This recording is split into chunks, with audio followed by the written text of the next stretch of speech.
All right, well, good afternoon, everybody. Let me just first thank everybody for joining us for this important announcement. Got Channel 2 joining us late in the game. I also want to thank Lieutenant Governor Burt Jones and Speaker John Burns for being with us today. Our constitutional officers, I'm not going to name all of them because I think we have all of them with us today.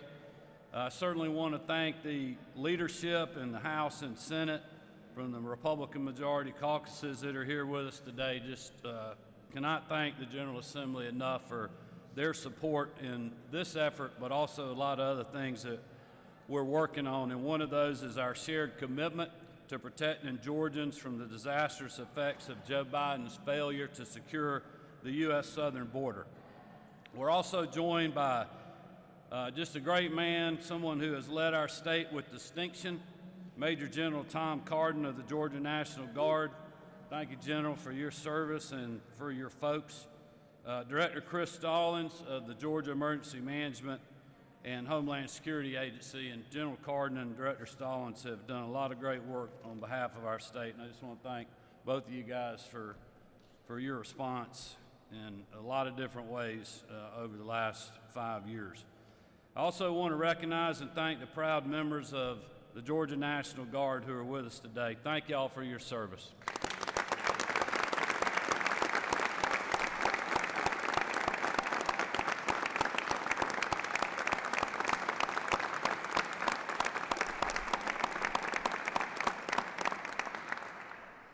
These men and women have served our state with distinction in so many ways, just over decades in our state, but certainly for my time in office with the COVID response, civil unrest, their service in country and certainly around the world has been just incredible. And we cannot thank you all enough, but also just want to thank your families back home that are supporting what you do every day. So we're grateful for that. Today, we reinforce our commitment to keeping Georgians safe, but also the right of states to defend themselves against threats when an administration in Washington is unwilling to step up and lead. After years of warnings from Republican governors like me across the country, and after record-breaking numbers of illegal crossings at the border and seizures of dangerous drugs, weapons, and violent criminals, no one can claim there is not a crisis at our southern border. And thanks to the failures of the White House, now every state in the country is a border state. If you think this is just about politics, then listen to these numbers, because numbers do not lie. 8.5 million illegal immigrants have crossed the border since Joe Biden took office.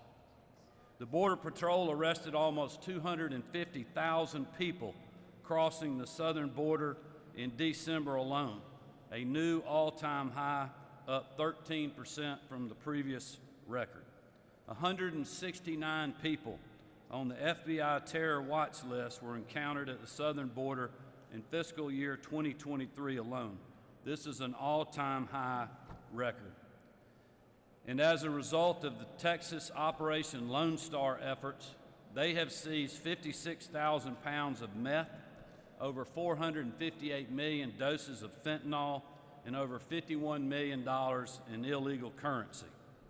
But they can only do so much in absence of any meaningful federal support. So the drugs, the gang members, and the human traffickers, they don't catch, are headed to other states just like ours. Last year, the Georgia Bureau of Investigation was involved in 91 cases that included seizures of fentanyl. That's up 51% from prior year's numbers. Those figures don't include all the local law enforcement seizures of this dangerous drug. I've been speaking out on this issue for a long time, since before I took office and long before other people discovered it was an issue worth talking about. And that's why we've had continuous Georgia Guard presence on the border since 2019, the longest of any state.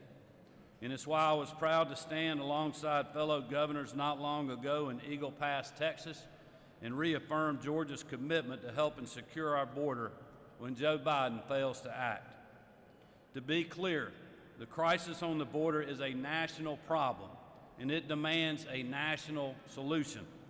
But if the Biden administration continues to fail the American people, then we have no choice but to step in.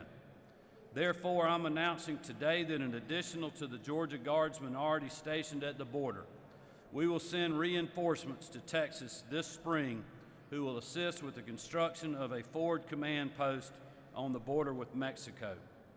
This group of well-trained soldiers will include those with engineering, mechanical, and general purpose skills. Their contributions will be outlined by the official request made by the Texas Guard to our own Guard and to Director Stallings at GEMA. So I want to again thank General Cardin and Director Stallings again for their leadership and their good work in helping us prepare for this deployment.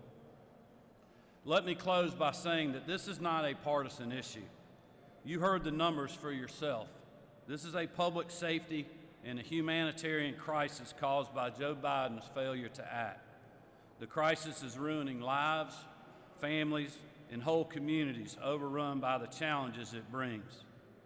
Well, while Joe Biden may not be willing to act, we will. I'll now turn it over to one of our partners in this effort, our Lieutenant Governor Burt Jones. Governor.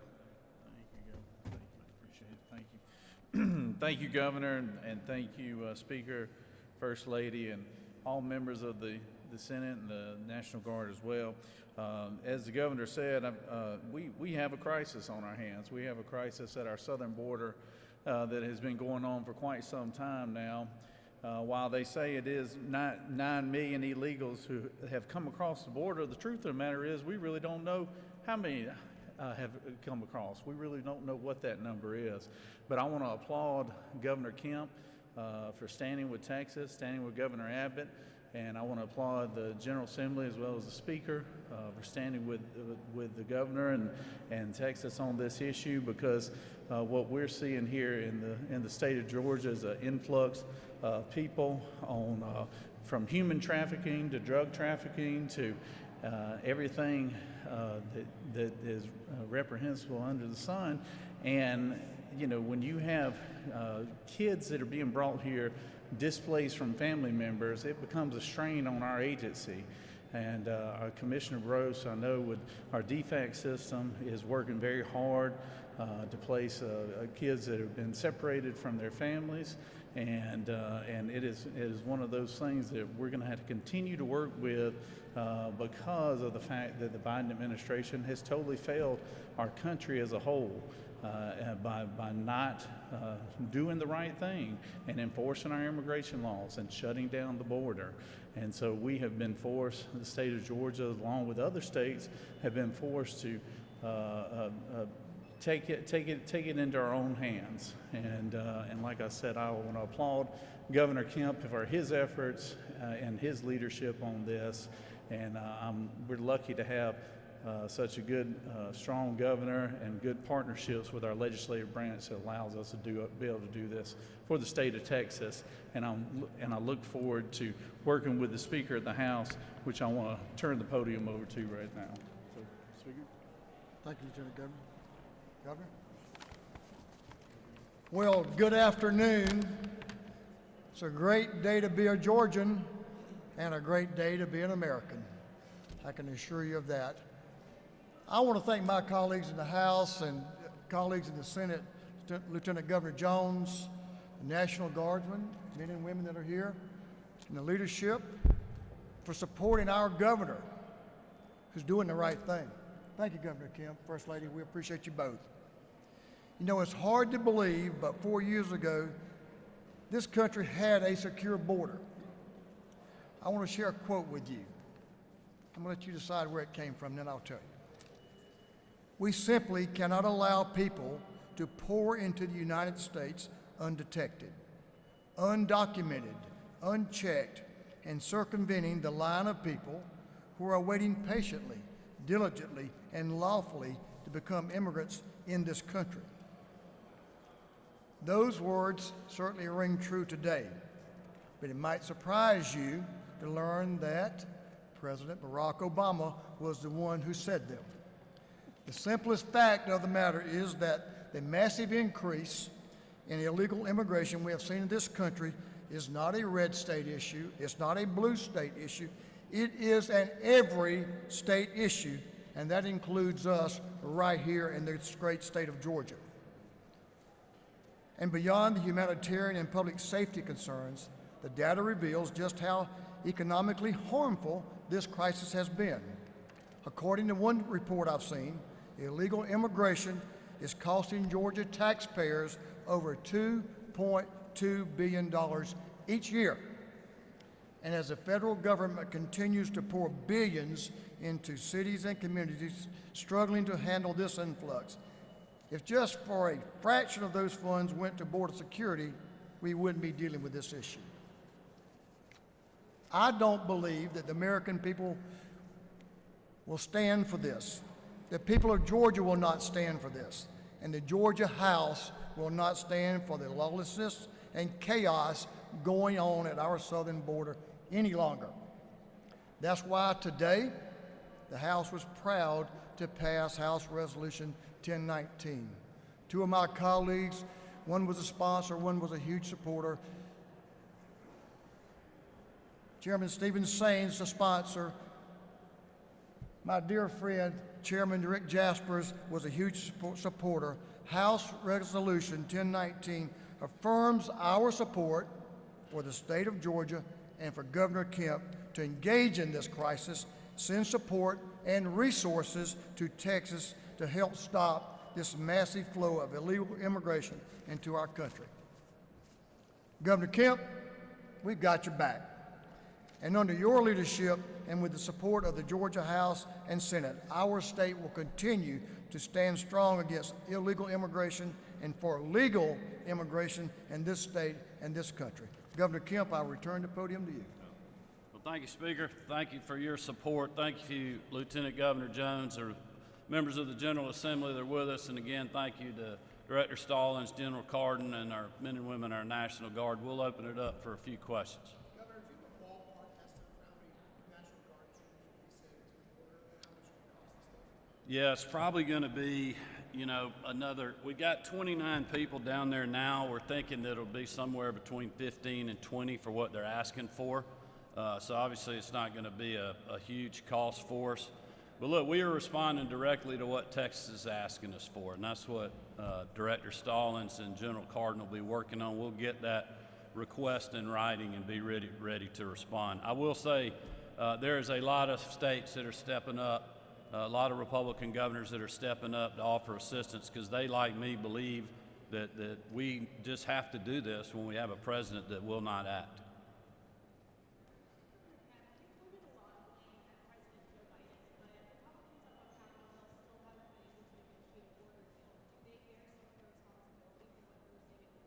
Well, first of all, I'll say, look, it's divided government in Washington, D.C., and like I said in an interview over the weekend, the Congress, I think, had a bad week. One house is controlled by Republicans, the other by Democrats, but the president had a bad week, too. But I would remind you of what I said over a year ago at the World Economic Forum when I was on a panel with Senator Manchin, Sinema, and Coons, and I said, they were telling me that they were working on this bipartisan border bill. And I said, look, that's great. But while you're doing that, and by the way, you've been doing that for the last 10 or 20 years, it seems like, while you're doing that, just secure the dang border. The president can do that. He has governors. He has the National Guard, a lot of other state resources. People would love to respond if he would just ask us. I mean, over a year ago, Republican governors went to the border talking about the same issue that we are dealing with, these same problems with fentanyl, with all these other issues that even, blue city mayors, Democratic mayors around the country are complaining about. He undid so many things that were actually working at the border his first week in office. And now he's having to play political catch-up and trying to blame Republicans because, one bill didn't pass in a divided Congress. But to me, the buck stops with him. He knows what he can do. He knows what he can change. And we stand ready to help him do that if he simply will. So he shouldn't be blaming this on Congress. Look, I hope they keep working on trying to get something done. I think that would be good for the country. But in the meantime, there's still resources to secure the border. And this whole idea of, there's no money out there, the federal government reimbursed the states of almost $800 million last year for having to deal with this crisis. So why not put those resources into stopping the crisis at the border to start with? There was an article about the city of Denver.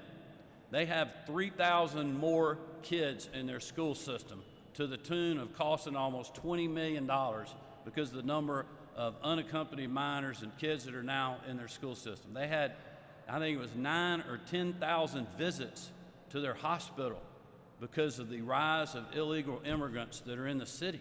I mean, it is crushing their taxpayers. It is crushing their social services. That's what the Lieutenant Governor was talking about with DFACS and Commissioner Brose. You think about these unaccompanied children, they are going to end up in our social service system.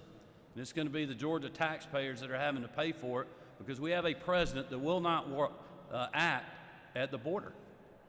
Mr. Governor, do you believe that people who are claiming asylum are illegal immigrants, and do you think the United States should refuse to accept people who are claiming asylum? Well, I think that we have laws on the books to deal with those things. There's other things and executive orders that the president could do. These things have been done in the past, so there's plenty of precedent out there to do these things where you can control. Look, I support legal immigration to our country. When we were at Eagle Pass the other day, 2 weeks before we went down there, thousands of people in the gully or the gulch or whatever they call this park that they have down there. We went down there because of what Texas had done. There was nobody in the park but National Guard people and Texas state law enforcement officers because they had shut the border down. But the bridge overhead, there was, people coming and going the whole time we were down there. They're doing that every single day through a legal process, which we support. We are talking about people that are coming here illegally into our country and overrunning our systems.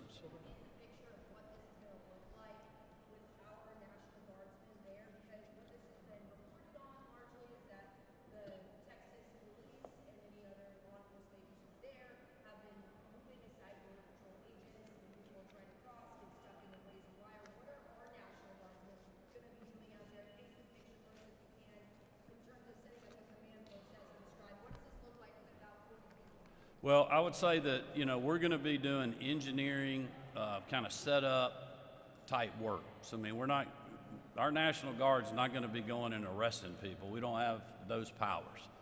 We'll leave that up to the Texas authorities. So, if you will, we're going to be there in support and helping them build a command post. If y'all know more details than that before getting this in writing, you got anything else other than that? Or?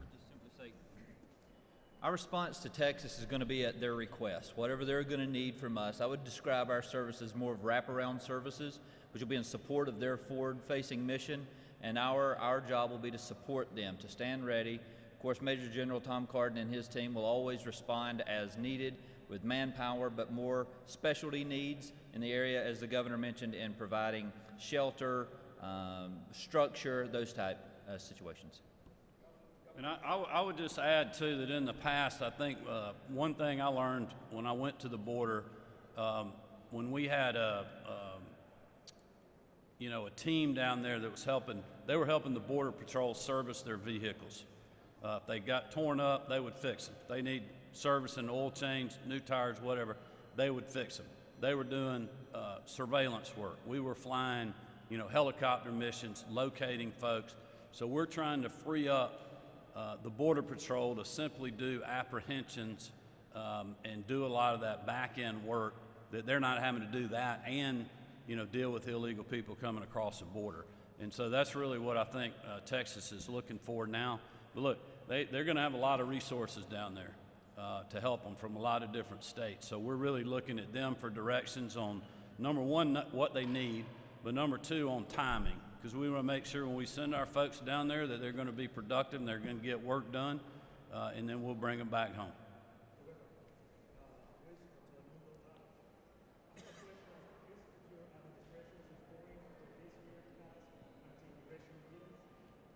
Say that again, I'm sorry.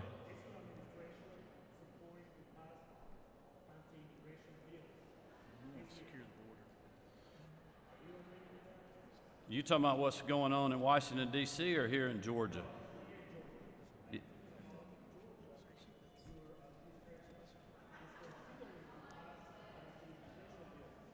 Yeah, I'll let the legislative leader speak to any piece of legislation. Our focus has been budget driven and working through Director Stallings and the National Guard. Last question.